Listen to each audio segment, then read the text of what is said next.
Welcome to Pod Save America. I'm Jon Favreau. I'm John Lovett. I'm Tommy Vietor. We have an insane amount of news to cover today. Adam Schiff is going to join in a few to talk about John Bolton's impeachment bombshell and where the trial goes from here. We're also 1 week away from the caucuses, and there are more polls showing that Iowans are feeling the burn. And later, you'll hear an interview Dan did with Vox's Ezra Klein about his new book, Why We're Polarized. Before we get into all that, the latest episode of The Wilderness is out. This is one of my favorites. I sit down with Obama-Trump voters outside of Milwaukee who backed Democratic candidates in 2018, and we talk to people like Sherrod Brown, Tammy Baldwin, Ilhan Omar, and other strategists and organizers about how Democrats can win back the Midwest in 2020. Their advice is very smart and worth listening to. You really got a who's who of people I actually want to listen to on this show. Yeah, these are people who know how to win in the Midwest. Also, it's not just theoretical. The woman in Pennsylvania who started the group on her own almost made me cry in my car. I love Angela Aldous. I thought 15 minutes with Selena Zito was probably a little much. But I feel like I've heard some of it before. Now you know who to take literally and who to take seriously. Subscribe at thewilderness.podcast.com. Go subscribe. Lovett, how was this weekend show? Great, love it or leave it. Check it out. People in Iowa City are pumped that you're coming to their town. Iowa City. Big love it or leave it coming out. It was a very fun episode this week. I'm very excited to go to Iowa. We have some exciting guests coming out for that show. If you're in Iowa, come check us out. You could be a guest. You could be a guest. Plucked from the crowd. All right, let's start with the biggest development since the impeachment trial began. Here's the lead in the New York Times that broke Sunday night. President Trump told his national security advisor in August that he wanted to continue freezing $391 million in security assistance to Ukraine until officials there helped with investigations into Democrats, including the Bidens, according to an unpublished manuscript by the former advisor, John R. Bolton. According to the Times and Bolton's lawyers, a draft of the book was sent to the White House on December 30th, which means that some collection of Trump administration officials have known what's in there for almost a month. And now, for a quick reaction to this news, we're going to go to Representative Adam Schiff. On the pod today, we have the chairman of the House Intelligence Committee and the lead House impeachment manager himself, Adam Schiff. Welcome back to the pod, Congressman. Thank you. Great to be with you. So, I'm just looking at all this news coming in. John Thune just said on the Bolton revelations, I don't think it changes the facts. I don't personally see it as a game changer. What's your reaction to that? My reaction is the president says that John Bolton is lying. John Bolton says they had a direct conversation, evidently with the president, in which the president said he was withholding all this military aid to Ukraine to coerce these investigations or something along those lines. Let's put John Bolton under oath and find out the truth. Now, what Bolton said, evidently, is corroborated by every single other witness we've already heard from. So I would hope that Senator Thune and all the other senators would want to hear these witnesses, unless they're prepared to say, we think the president is lying and we think that there's no need for this. I think the senators should want to hear this evidence. So it's now clear that Bolton refused to testify to the House based on a lie, since he had already planned to reveal everything in his book. Does that constitute contempt of Congress in your mind, or is there anything else you can do as Intel chairman to pressure him to testify if the Senate refuses to vote for witnesses?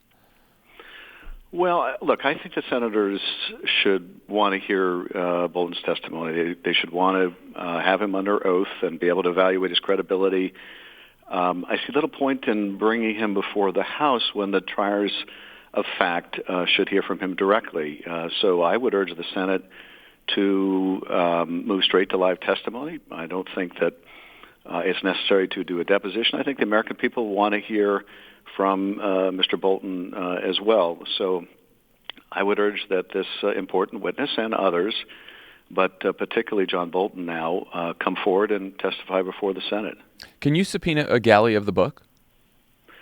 I don't want to get into specific documents, but frankly, I think the most important records are probably John Bolton's notes. Those notes, I would imagine, were taken contemporaneously. And so what John Bolton said after he had discussions with the president, I think the senators should demand to see. And so, yes, those could be subpoenaed Obviously, any document could be subpoenaed, but the most important may be the notes that he took at the time of these events. There was one particular detail that caught my eye in the Times story. Bolton's book will reportedly say that Trump didn't want to release the aid until Ukraine, quote, turned over all materials they had about the Russia investigation that related to Mr. Biden and supporters of Mrs. Clinton in Ukraine. That seems slightly different than the quid pro quo that other witnesses testified about, which was an announcement of the Biden-Burisma investigation. What did you make of that? Well, this is a good reason why we should bring John Bolton in and find out exactly about that conversation. At the end of the day, though, the president's object is the same, and that is to use this taxpayer money, use this leverage the United States had, or he had as commander-in-chief over Ukraine by withholding money they needed to fight a war with Russia, to get something that would help him essentially cheat in the next election, get foreign help in the next election. And that could be obviously in the form of what is purported in this manuscript, information about the Bidens or Hillary Clinton that would discredit the Mueller conclusion. It could be specific information about Biden's firing of the former corrupt prosecutor general or his involvement in that. And so I think it is of a like character to what we've already had testimony about. But if he can add additional insights, why would the Senate not want to hear from him? It seems like he may, in this book, also implicate Attorney General Bill Barr and Secretary of State Mike Pompeo. Do you believe we need to hear from Barr and Pompeo as well? Well, look, I think that certainly all of these witnesses have insights into the full scope of the president's misconduct and people around the president. So they would all provide useful testimony. But look, we're focusing, I think, on the most important that go to the president's misconduct, to go to the case why the president needs to be removed from office. But I do think the American people are entitled to the truth, the full truth, nothing but the truth about the length and breadth of this corrupt scheme. Who was involved? Who was in the know? In terms of the Attorney General, the Justice Department had a role in trying to prevent the whistleblower complaint from getting to Congress. We now know that Bill Barr was made aware by John Bolton, if this report is accurate, that he was mentioned on that call. That is the subject of this whistleblower complaint. So by withholding that complaint from Congress, Barr was also, in effect, protecting himself. And you could see when that call record became public that Barr felt it necessary to immediately issue a statement saying, they never discussed it with me, I took no steps, I want nothing to do with this. And that only underscores, I think, just why Bill Barr's Justice Department wanted the whistleblower complaint never to be seen. Noah Feldman, one of the Democrats' witnesses at the judiciary hearing, recently said that if there are no witnesses and documents, he believes this impeachment trial would be illegitimate. Do you agree with that? I agree it won't be a fair trial. And, you can't have a fair trial where you deprive the House or the President from calling relevant witnesses, so it won't be a fair trial. And, if there are no witnesses and no documents, there's no fair trial, there's no vindication of the president, and there's no exoneration of the president. And I think that the American people deserve a fair trial. So I think that if you want to give content to that oath of being an impartial juror, you should want to hear the full truth. What are you hoping to be asked during the 16-hour question period that will happen this week? Well, I think I'd certainly like a chance to rebut some of the representations and misrepresentations in the president's argument, that of his lawyers on the Senate floor. But I think one of them has already been powerfully rebut, and that is one of the president's lawyers was on the floor saying there's no direct evidence the president told anyone to withhold the aid for these investigations. First of all, that wasn't true to begin with because Mick Mulvaney said that he discussed this with the president and admitted there was a quid pro quo over the aid and the investigations. Gordon Sondland said he spoke to the president, and the president, while saying there was no quid pro quo, then went on to describe a quid pro quo in which the president of Ukraine had to go to the microphone and announce these investigations. Bolton would be the third direct witness, and he would also corroborate all the circumstantial evidence, the 2 + 2 = 4, that so many other witnesses testified in the absence of any other credible explanation for the withholding of the aid, and knowing that the president was already tying the White House meeting to getting these investigations, you could reach no other sensible conclusion. Bolton just is a further increment of evidence in an already overwhelming case, but he should be brought forward. And if the president and his lawyers are trying to contest it, then we should not turn away a witness who's already said they're willing to cooperate. But questions about what the president's lawyers are arguing and whether those arguments carry water, I certainly like a chance to respond to that. So, substance of the case aside, as a former speechwriter, I have been in awe of the closing statements you delivered last week, all of which have gone viral. What was your process there? Were those off the cuff? Did you write them ahead of time? I've had a whole bunch of people ask me this. Well, I've been doing really what I did during the testimony of the witnesses in the House, which is I would listen to their testimony during the course of the day, and I would jot down notes about things that were particularly striking to me. And so I had notes, but there was certainly an impromptu quality to them. For example, when we played that clip of Colonel Vindman talking about his father, which, I watched some of the senators watching that clip, and I saw them with tears in their eyes as he was describing how he told his father, "Don't worry, Dad. Here, right matters." And I thought to myself, that's a point worth returning to in my closing. Yeah. And so that's been my process. It's a bit risky in a trial of this importance, but I think people appreciate it when you're speaking from the heart. And so I try to look for things during the day that are worth being emphasized at the end of the day. I will say, I've watched you a lot over the course of this impeachment, and in your final statement, I don't know that I've ever seen you so passionate and emotional. Was that anger? Was it frustration? What were you thinking there? I don't know that it was so much a conscious decision. I obviously feel very strongly about what's happened in the country. I feel really anguished about what this administration is doing to the country.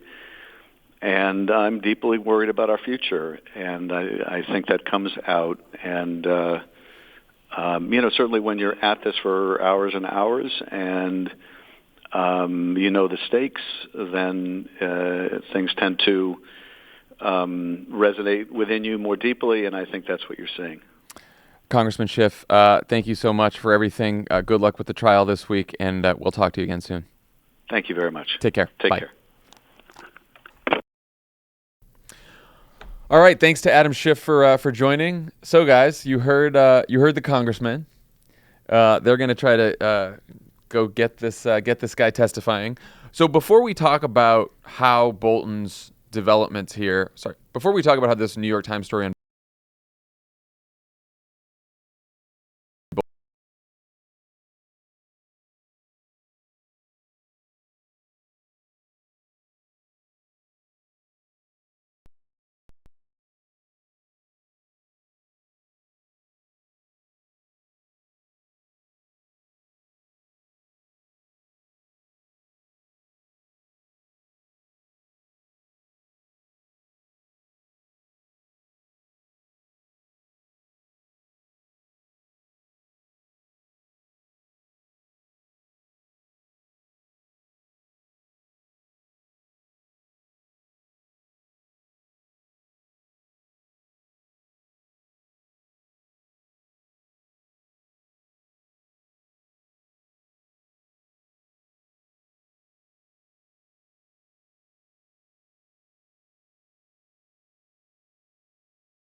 affects the trial. Let's talk about the story itself for a second, because there are quite a few gems in here related not only to Trump, but the rest of his goons. What did you guys think? Tommy, what was your first reaction when you read this story? I mean, my first reaction was, what an asshole. The revolution will be monetized. Like, John Bolton thinks we deserve the truth if and only if he gets paid for it in the form of a book or a corporate speech. And it's just outrageous. But, I mean, he has... The New York Times described it as dozens of pages describing the Ukraine extortion plot. Everyone that we thought would be in on the fix, Mike Pompeo, Mick Mulvaney, other shady idiots, they're all in on the thing. I mean, how many smoking guns do we need before we impeach this guy? As Gordon Sondland said, everyone was in the loop. I do think, Tommy, it was funny that in 20 paragraphs down in the story, it says that the New York Times says Bolton told people he wants to testify now, so he's not accused of holding back to boost his book sales. Okay. Love it. What'd you think? Well, he's refused congressional subpoenas. It's pretty baffling. It's just not defensible to say that I can't say these things to Congress, but I can say these things in a book, because then it raises this sort of philosophical question: is what would happen if you read the book out loud in Congress, or not in Congress, sure, or anywhere. So he's full of shit. I feel like I've said this a million times, but I think John Bolton cares about two things: preemptive war and John Bolton, and this is really about. And so he's not trying to protect Trump. He's not trying to hurt Trump. He's trying to do what's best for himself. And I mean, it seems like he cares about another kind of regime change right now. Ooh. Yeah. I mean, it's just he is nothing if not consistent. Yeah, no, he definitely loves a good preemptive strike. I mean, that's for sure.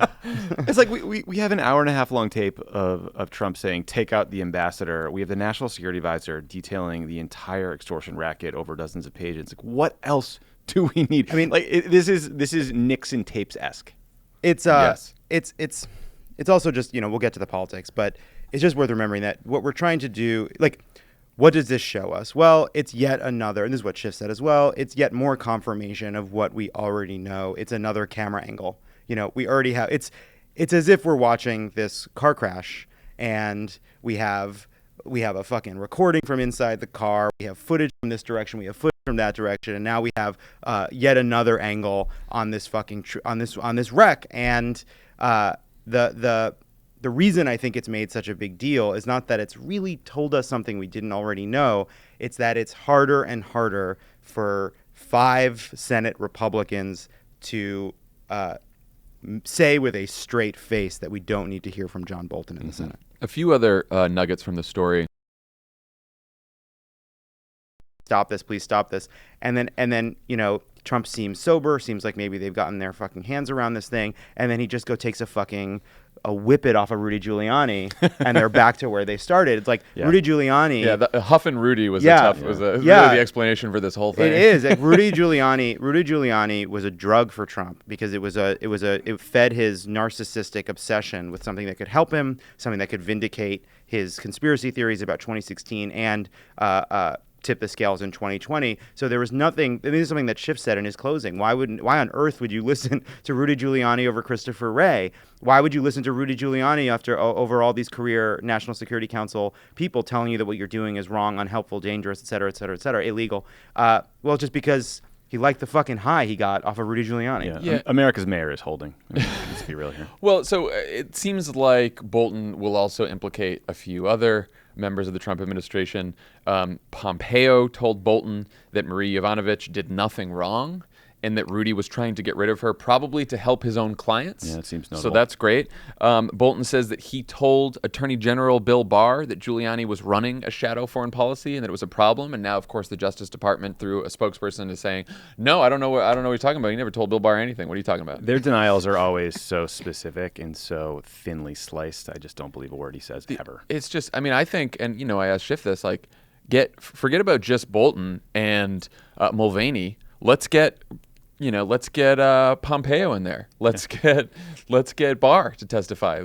Ask for all of it. Donnie Jr. was at the Lev Parnas dinner. Oh God, he has some things to say if we're going to do Hunter Biden. All right, so let's talk about what happens next. The timing of this was exquisite, because the core argument that the president's defense team had been making to the Senate over the weekend is that the president didn't withhold the aid because he wanted an investigation, and that no one who spoke directly to Trump has testified otherwise. The Bolton story has completely destroyed that defense. So what happens now? How does this affect the trial? Well, first of all, I do just want to say, look, we don't know where as of this recording, I haven't seen that we know who leaked the information from the manuscript, whether it was from someone in the White House, someone from Bolton's camp, though they denied it, someone from the publisher. If you are the person who put this out today, I want to applaud you for your political fucking acumen. Just really crushed it on the timing. Nailed it. My guess is, what happened is the Bolton's lawyers sent a manuscript to the NSC for preclearance, and they are saying that they did not send it to anyone else. Do you think, Tom, I'm interested in what you think about this, maybe there's someone still at the NSC who's loyal to Bolton who decided that they would want to get it out to help Bolton? That was my guess, because, I don't know. I don't know. That sort of preclearance process where you review a book for classification issues or executive privilege or whatnot is supposed to be handled by technocrats, but we know those people no longer exist anymore, so it probably got just forwarded around to the entire executive team, and whoever leaked it. It's also Lev Parnas with a highlighter. Yeah. It's also like, I don't know. I don't know who to trust in this situation. I don't trust anybody, and it was pretty notable that the book cover popped up on Amazon like 15 minutes later, right? Interesting. So yeah, could have been them. Or they might have just said, we got to get some pre-sales going. Right, they could be taking advantage of the opportunity. They were trying to make money either way. They don't even have to think they're heroes here. John, no one thinks we're sorry. I don't think John Bolton's a hero. I just want to make sure that's out there. I don't know who's listening. We have not started the podcast that we're in development. I don't want to see this. John Bolton, American hero. It is just waiting. Yeah. Welcome to the resistance.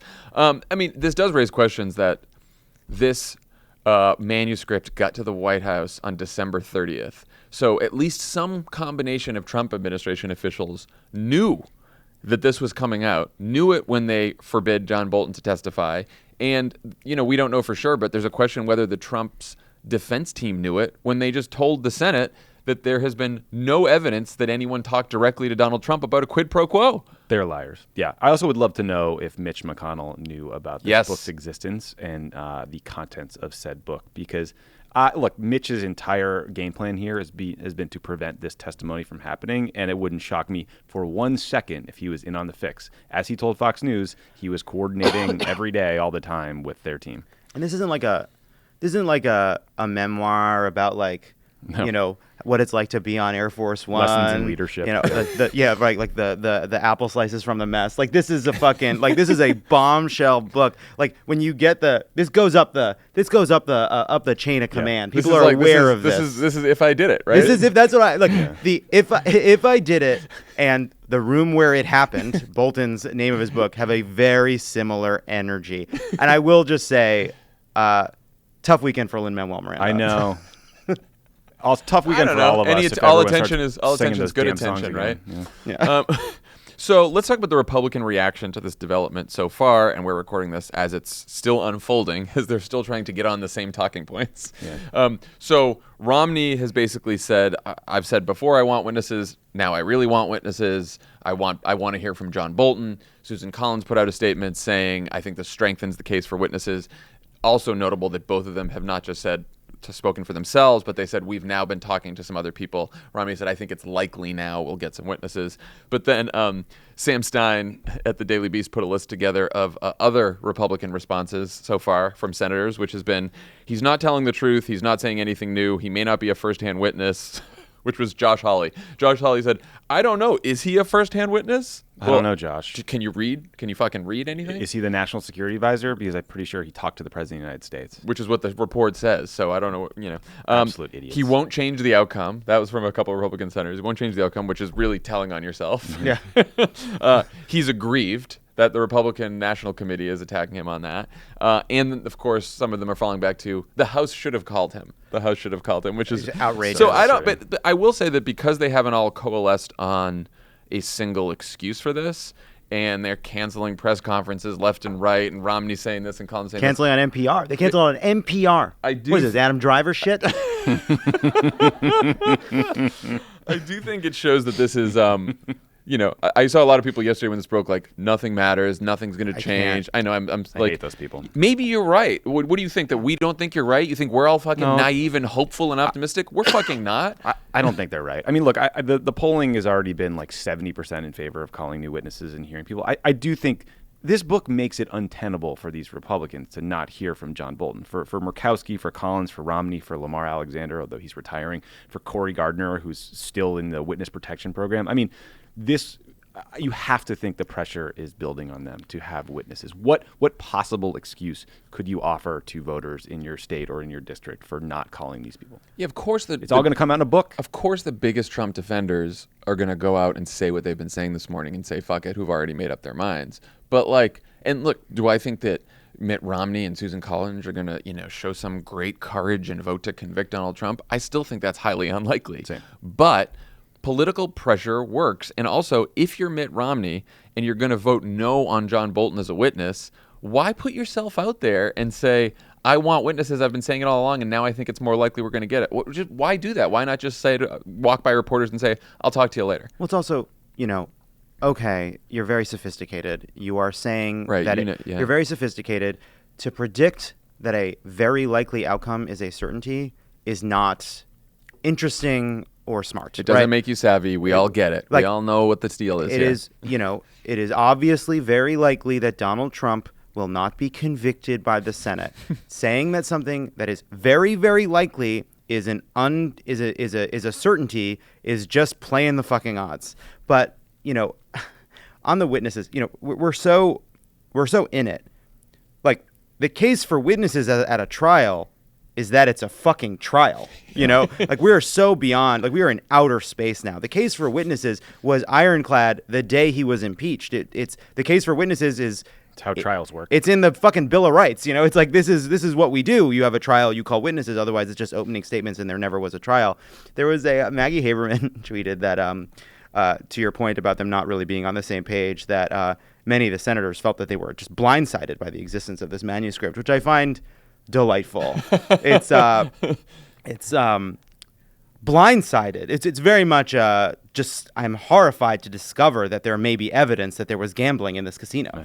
Well, you can tell they're already starting to try to move on to other excuses, right? So they're saying, well, even if there was a quid pro quo, even if he did condition assistance on investigations, now they're prepared to say, well, Ukraine didn't feel pressure. Ukraine didn't know, which is also not true, because witnesses testified that Sondland delivered the extortion scheme to the Ukrainians, told them about it, told them this was going to happen. So they're going to say the Ukrainians, and of course, when he got caught, he eventually released the aid. That's what they're down to that now. They're going back to the Mick Mulvaney response that he just debuted a few months too early, which is, this happens all the time, deal with it, I don't care. Right. There is an interesting, they are really stuck, because they're, I've seen sort of on National Review and a few other places, what's the real story here? What's the real thing they're telling themselves? And one of the arguments went something like, obviously what Trump did was terribly inappropriate. However, there's an election at the end of this year. The aid was released. This was discovered. He has paid a political price. It is not worth removing him over this. Yeah. But the reason they can't fucking go out there and say this is because they're terrified of, if this was 1998, they'd be the equivalent of this in 1998 is saying Monica Lewinsky has never met Bill Clinton. All of this is made up. It's a right-wing host. Bill Clinton did nothing wrong. They've been trying to get him from day one. I mean, we know why they're not. If Mitt Romney and Susan Collins and Lisa Murkowski, Lamar Alexander, and maybe others go ahead and vote to hear from John Bolton, the tweets from Donald Trump and the cry from the conservative media echo chamber is going to be deafening. I mean, he's going to be fucking DEFCON 1. Yeah, they're scared. Threatening all of them. It's going to be amazing to watch. He threatened Adam Schiff yesterday. They threatened Matt Gaetz, who has been their number one water carrier because he dared to vote against war with Iran, right? I mean, he's the most vindictive president in history. And I just love the projection from these guys. Like Pat Cipollone is calling the Dem case a plot to subvert the election. It's just always projecting. Always, always. Right, a plot to make Mike Pence president so Republicans maintain control of the White House. At least, the whole overturning election thing is just that's a whole other story. It's not an argument. It's not actually, it's just, It's just a talking point to give them cover to vote. The one other thing here is this: it now seems like, I think John Thune was saying there's going to be a vote on witnesses Friday or Saturday of this week, maybe, and everything usually goes longer. If they do say yes to witnesses at this point, doesn't look like Donald Trump's given a State of the Union after an acquittal. That's Sure for sure doesn't. So that's fun. Yep. The one, I would say like the one fear is that, we've Romney, Collins, others that have gotten themselves, like, they get themselves pretty far out there. They can lose, 3?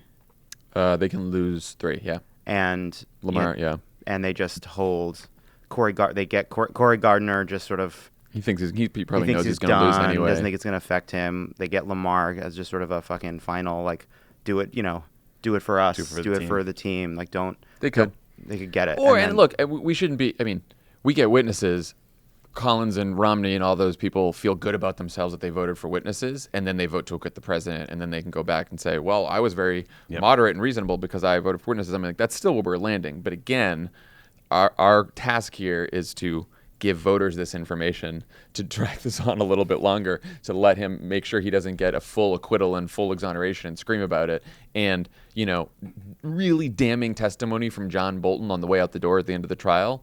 That's not a full exoneration for Donald Trump. I'd like to see that. And one sign that I think even some of the Senate Republicans are starting to come to grips with the fact that they're witnesses is John Cornyn is back to floating. You get your witnesses. We're calling Biden. We're calling Hunter. We're calling Adam Schiff. Again, I think calling Adam Schiff is Go for it. Yeah, please catch that car.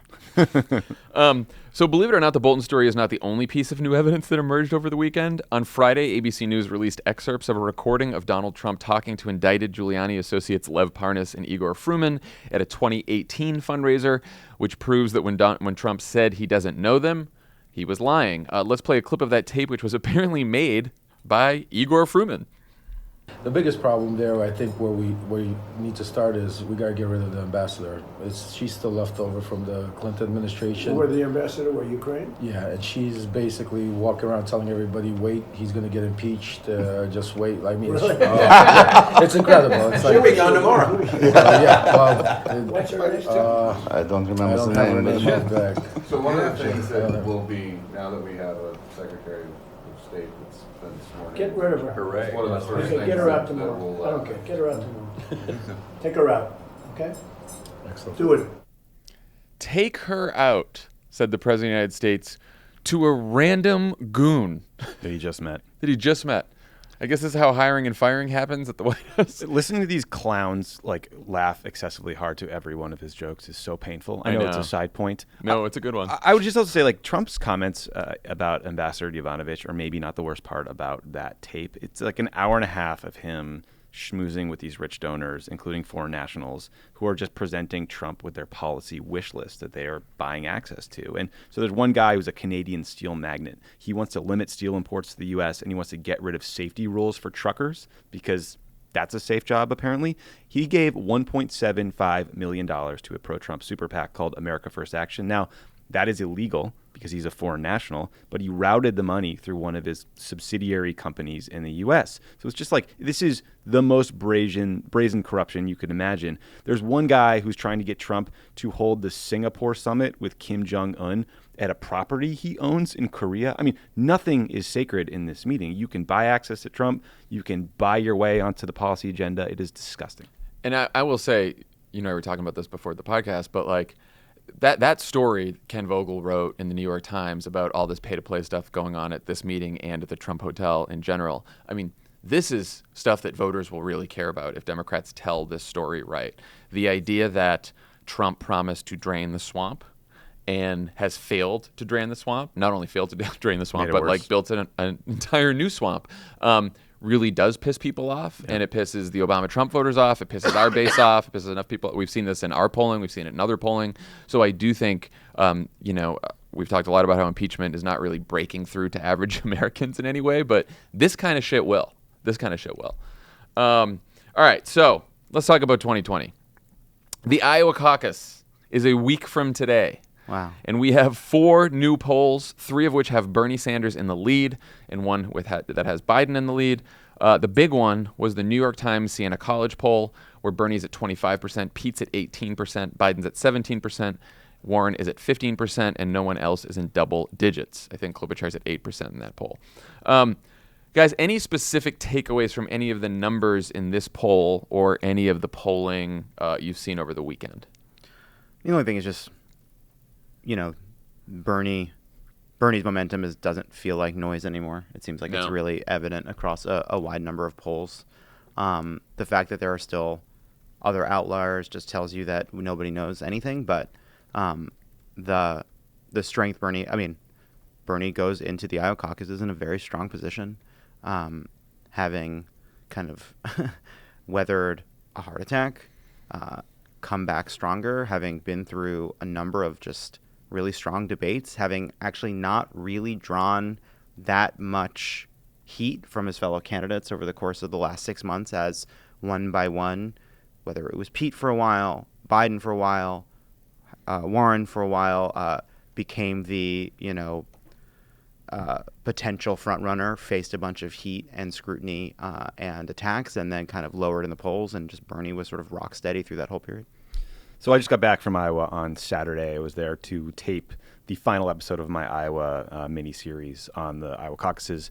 That comes out Tuesday morning, so keep an eye on that. A few things. One, we did an exclusive poll for that episode with Change Research, and the results of that poll will be in that episode tomorrow. So that's my way of baiting you into listening. You don't get any hints. You got to listen to Pod Save America on the ground in Iowa tomorrow. No hints. The thing I noted, the biggest takeaway I had was how weird it was to be there with impeachment. We were there Wednesday, Thursday, Friday. There were almost no candidates on the ground. Some were stuck in D.C., but also Pete and Biden weren't really there when we were there. Only Andrew Yang was really working it hard. The guy's doing a 17-day bus tour with 4 or 5 stops a day. Yeah, Yang, keep an eye on Yang. He's doing something interesting. The thing that's notable, though, is no one knows what's going to happen, but people feel like the Bernie campaign is a mystery. And then I went and spent some time with Bernie staffers and went to the AOC event that they did in Iowa City, and they feel like they have the biggest volunteer base. They feel like they're doing really well in terms of their field numbers. It's notable they had the biggest surrogates in the state. They had Mike Posner, they had AOC, they had Michael Moore doing these big trips. I didn't see other candidates filling the void for having their bosses out of town for impeachment the way they were. Amy Klobuchar's daughter was there. She did really great events, but we're talking about 30 people, not 800. Who else was there? Amy Klobuchar had a professional curling coach who was doing events. So people are trying. Elizabeth Warren had Jonathan Van Ness. But, this thing, who knows where this thing will go. It does feel like there is some pretty undeniable Bernie Sanders momentum right now. What are people saying about some of the other campaigns out there, and who's got after Bernie? Is there any campaign where people are saying they could make a run for this? Well, I think the problem is it's just set up as this big prisoner's dilemma. If you look at the New York Times poll, 55% of respondents said they want a choice that is more moderate than most Democrats. So that would make you think, okay, that's well set up for Biden or Klobuchar or Mayor Pete. But all of them are splitting that so-called moderate vote. And when you look at Bernie's support over time, it has gained and it has lost nothing. His people are rock solid, ride or die Bernie. They'll probably have second choices. I'm not saying they're Bernie or bust. There's anything nefarious here. But, Warren has risen and fallen. Pete has risen and fallen. Biden sort of been all over the place. Klobuchar has surged a bunch. We'll see how that goes. But Bernie just has this base that's not going anywhere. The other interesting thing was, so they asked do you want a candidate who's more moderate or more liberal than most Democrats? And the moderate candidate wins by, it was 55 to 36 or something. It was a really healthy margin. But then they also asked, do you want a candidate who's going to bring big change to Washington and shake things up or something like that, or one who will return to before Donald Trump? And on that one, the big change won out. Not by a lot, but by a couple points. Interesting. So I do think, ideology, as we've said for a long time, is sometimes, discussed a lot among pundits and in D.C., and the way that voters think about things is not necessarily in neat ideological lanes. They think about candidates who are going to bring change, are going to take things back to normal. They might be thinking about this race in different ways. And just and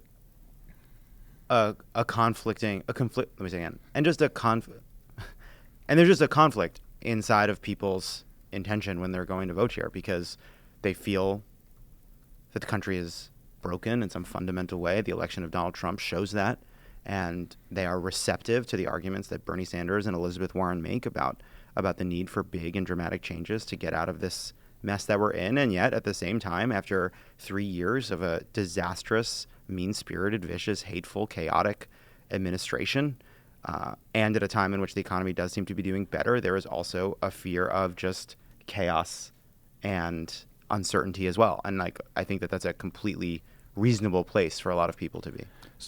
One of the things, like, it seems like no one has figured out how to take on Bernie or even tried. Even when they were all piling on Elizabeth Warren over Medicare for All, they did it in a way that was complimentary to Bernie, saying he's going to raise taxes, at least he's honest about it. Like, no one is even trying to lay a glove on him. And I don't know, I'm not sure who the right messenger for that attack should be, but they should hurry up. Yeah, so Biden did it. Oh, sorry. And I was going to say, I was going to say this in the Washington Post over the weekend. There was a story about Bernie's opponents. In the Washington Post over the weekend, there was a story about how Bernie's opponents are starting to confront him directly. But all it has in that story is Mayor Pete sent out a fundraising appeal that said, quote, "We risk nominating a candidate who cannot beat Donald Trump in November." Klobuchar said his Medicare for All position wouldn't be viable in a general election. She went after that. But like, Joe Biden has just not really been attacking him at all. So I think that's changing today. Yeah. So Dave Weigel is at the Biden event right now, and Biden is not referring to Bernie by name, but he is saying things like, as one of the leaders of the Medicare for All effort said, "I don't know how much it's going to cost, but we have to do it. That's not how a bill gets passed." Hey, man, I'm never a fan of. I'm not going to What are you name the doing? candidate because it's a. And then he says, I show how I'm going to pay for everything in my campaign. Others say they're going to spend $60 trillion. I don't think you win with that. I think it scares the living daylights out of people. He's not saying the name, but that you see, it's a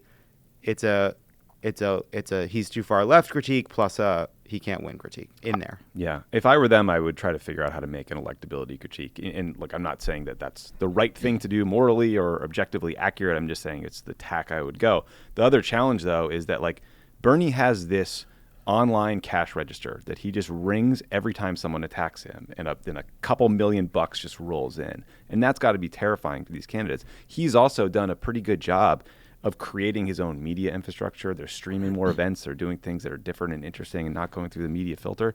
And like, look, Joe Biden's schedule is very light. He's like doing a couple events a day, maybe 3 max. Just now he's like, Pete's now in town in Iowa and not leaving. I assume Biden will be the same, but they have so much catching up to do. They do. And, the New York Times had a story this morning about their poll where they said that there's a certain segment of Iowa voters who voted in the Democratic primary in 2018, which was a primary and not a caucus, and then now are saying they're probably not going to caucus because caucus takes a lot more to caucus than it does to vote, as we've talked about. And Biden is leading those voters by 11 points.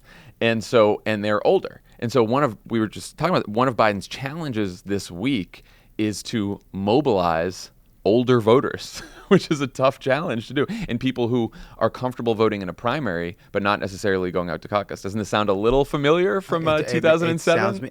This is a very Clinton-Obama. And how about just a surprising uptick from the insurgent who is going to head out. If Bernie were to win Iowa, he leaves Iowa with just money kind of falling out the back of his pickup truck. You talked about state this that he won last time in 2016. Next up on the calendar, New Hampshire, which he's doing very well, and now Joe Biden is not doing very well in. And you and Dan talked about this, but it remains true. We don't know how much money Biden has to leave Iowa with, but I remember in 2007, it wasn't just that Hillary Clinton was surprised in Iowa; it was that her strategy left her with very few resources after Iowa and New Hampshire, and it seems like Biden might find himself in the same position. If you're a potential Biden supporter and you're like, let's say you're 75 years old and you are deciding whether to step outside on a freezing cold night where it's icy out and potentially fall and break your hip or not, like that's not a tough call. They're not going to do it. This is literally the kinds of considerations people are making. And the challenge for Biden is that no one seems to think he has a good organization. No one seems to think he has a field team that's doing get out the caucus calls and setting up rides for people and making sure these folks get to the poll. Bernie's got a massive volunteer base. And like their whole strategy is to bring in brand new people to the caucuses for the first time, potentially, Latino voters, young voters. And if they're able to do that, they are going to just swamp these precincts, and we're going to have a turnout number for the Iowa caucuses in aggregate that's higher than anyone expected, which will benefit him. Just to return to the New York Times poll on this, I think it does tell a pretty simple story here. And it's not just this poll, it's most of the polls. And that is that Joe Biden has basically maintained his level of support since the beginning of this race. He hasn't moved up or down, but that's part of the issue. He hasn't gained almost any new supporters over time, right? He's just kept his base. Bernie Sanders in all these polls, all of his momentum, all of the vote he's gained, or at least most of it, has come at Elizabeth Warren's expense. It's a pretty simple story. Elizabeth Warren fell in the polls. Her support went to Bernie Sanders. Joe Biden stayed the same, and that's why Bernie Sanders is either ahead or tied with Biden now. I will say on the electability argument that you were talking about, Tommy, in the same New York Times poll, 56% of caucus goers, this is the poll where Bernie is leading by 8 points, 56% of caucus goers said that they thought a Democratic socialist would have a harder rather than easier time defeating Trump, which is a higher number than those who said the same about a woman, a gay candidate, or one over 75. Then they did general election. Just funny to sort of like, electability. What's your poison? Yeah, right. Then they did general election matchups against Trump in Iowa. So the poll didn't just poll caucus goers, it also polled some Republicans and independents too to do a general election poll of the state.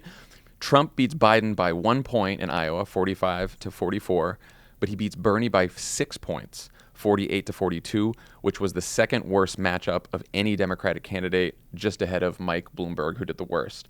Now, you can look at this a couple ways. Donald Trump won Iowa by about 10 points in 2016 against Hillary Clinton, so that all of those are much closer than that.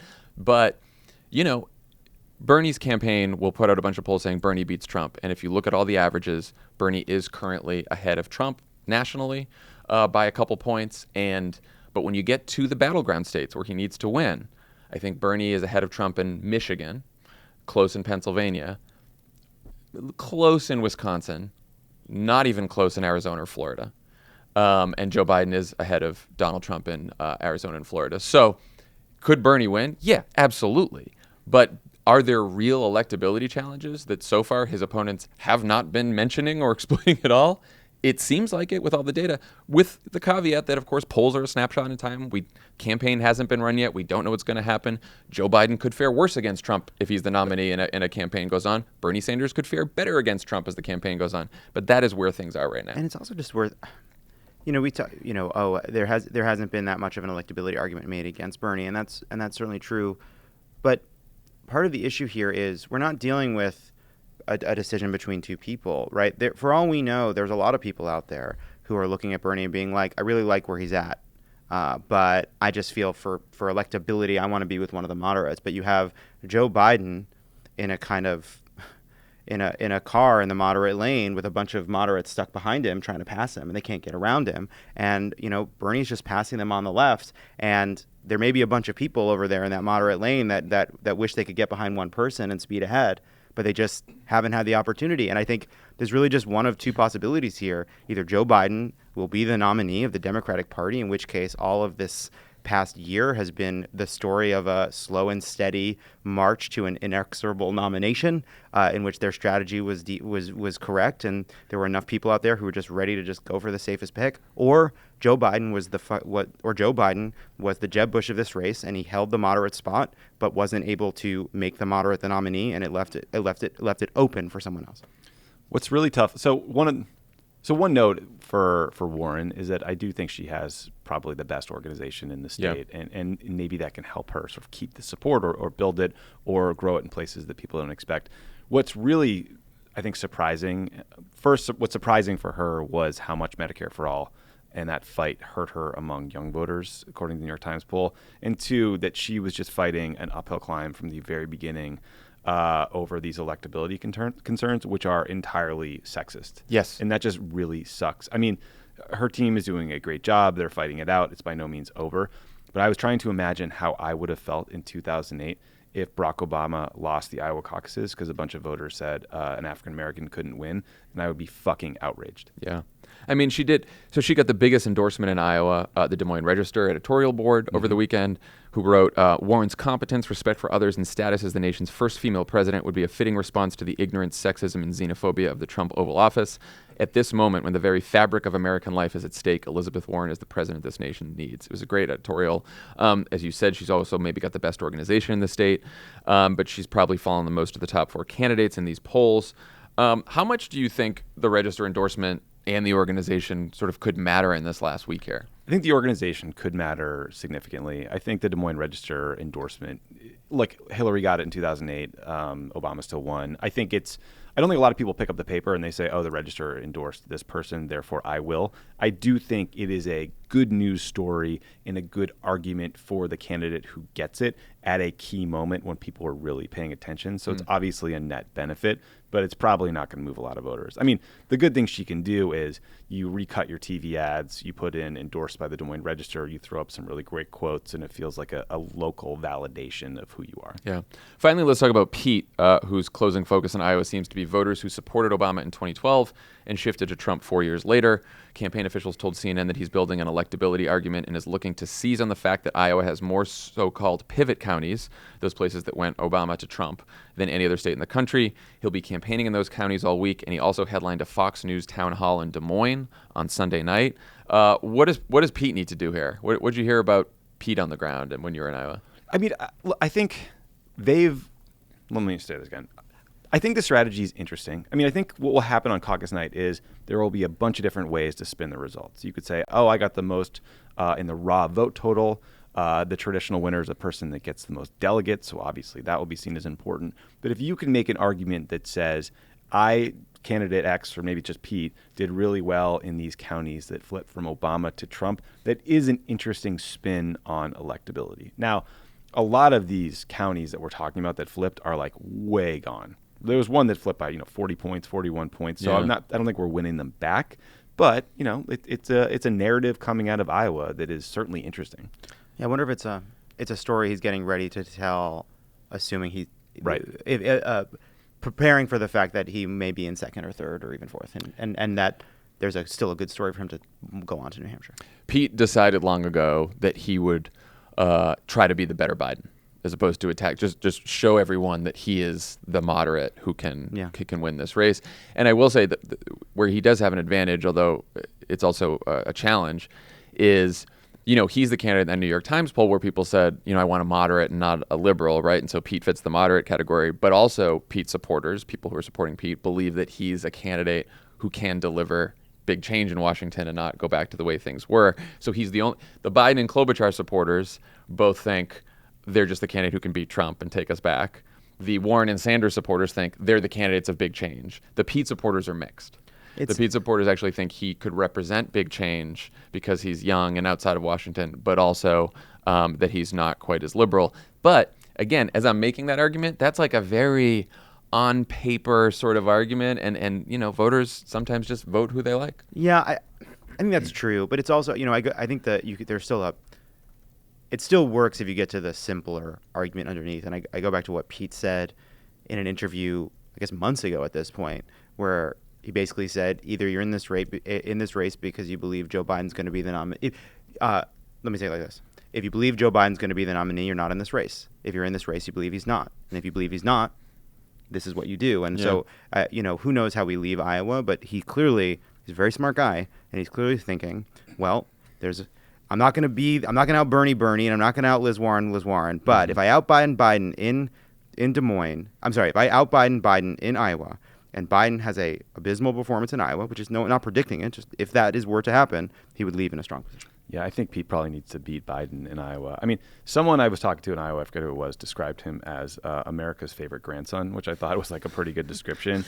It's notable, though, that, he's by far the youngest candidate in the race, and he has terrible numbers with young voters. Yeah. And look, this isn't predictive of the results, but it was notable to me how universal the dislike is for Pete among the other campaigns and staffs. Like, they all kind of get along, but holy shit, if you bring up Pete, they really have a bad taste in their mouth for him. So why do you think that is?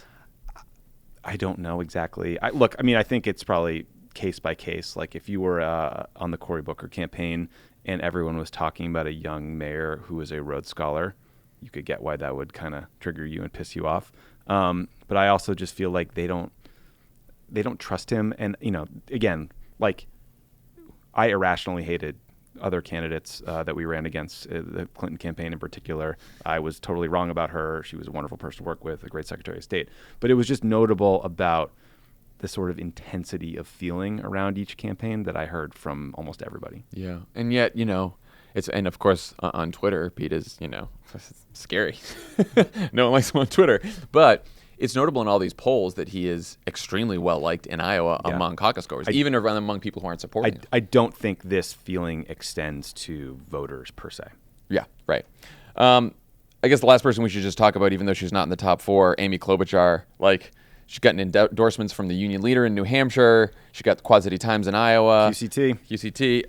Does she still have a chance here? What is Klobuchar trying to do here in this last week? Because she's not hitting viability in almost any of these polls, even as she's surging. Yeah, mini surging, I should say. I don't know. I mean, she certainly seems to have some momentum and got a bounce out of this thing. But I think the bar for success for her is a lot lower. I mean, I think if she can get a surprise 3rd or even a really close 4th, that would make an argument for her to go on and really keep competing in New Hampshire and the later states.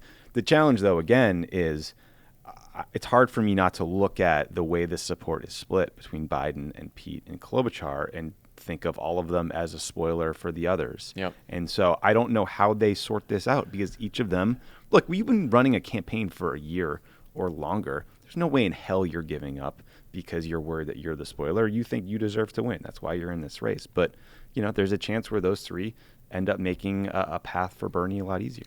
And look, we should just say, we've been looking ahead a little bit, but when you look ahead a long way, Bernie wins Iowa, let's say, wins New Hampshire, even wins Nevada.